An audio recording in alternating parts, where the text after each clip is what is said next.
Day in, day out, Macedonian farmers drop off paper applications for subsidies at local agriculture offices.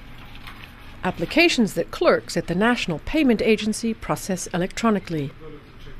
Swift work for an agency created 3 years ago with help from the World Bank.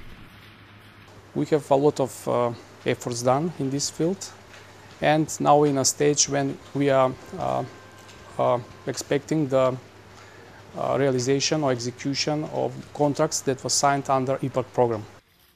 IPARD is a European Union program. The agency pays Macedonian farmers to invest in agriculture and to raise production so they can compete in regional markets and eventually in the EU. The former Yugoslav Republic of Macedonia is one of the few countries in the region that has set up the institutional structure needed to access these funds. It's a bureaucracy that works.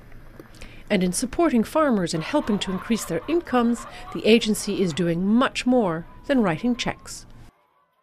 We are also establishing precise data on all agriculture producers or potential beneficiaries in Macedonia. And there are a lot of statistics about the production in many different fields. Zlatko Georgievski has a small herd of dairy cows. To apply for funds, he had to prove ownership of his farm and the good health of his cows. No documents, no check. Our farm will fulfill European standards in at most 3 to 4 years from now. Subsidies aim to encourage small farmers to stick with farming instead of moving to the crowded capital to look for other work. It's keeping Zlatko on the farm. Agria isn't going anywhere. The company is a pork producer with 60 employees. It already meets a number of European standards, but needs an edge to be competitive.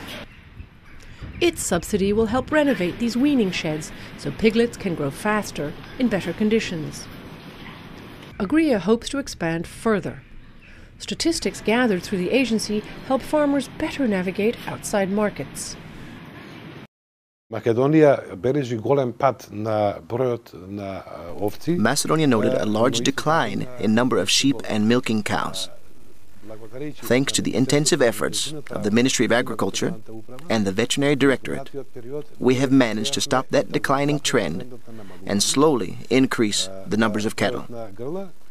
We are now in a situation where we have an increased production of dairy products, as well as an increased production and very successful export of young lambs to the European Union market, as well as to the countries in the region.